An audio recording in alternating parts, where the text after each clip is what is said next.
Het gaat om tonnen sliek dat uit de haven in Haas bagerd wordt om het Denij zo'n kilometer uit de kust weg te zwarten. Een pad zal dan bij de Westhoek komen en de groei van de kwelder daar op natuurlijke wijze stimuleren. Kwelders binnen van groot belang als wetterkering en van kwelderplanten en waardvogels.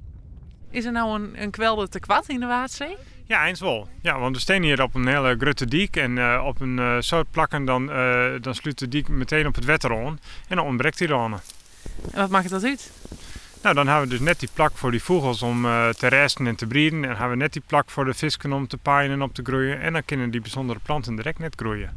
Onderzoeksinstituut Imaris onderzoekt wat deze saneerde sliekmotor vertuten waar zal. Eén keer in de 2 maanden wordt meten wat de effecten binnen. Daarvoor worden echt drones inzet. En ook door die luchtfoto's te maken, dat we dus helemaal in kaart kunnen brengen hoe breed die kwelder is, welke vegetatiezones er zijn. Of die dan ook opschuiven richting het wad. En op die manier verwachten we dat die kwelder misschien wel 40, 50 meter breder gaat worden over 2 jaar.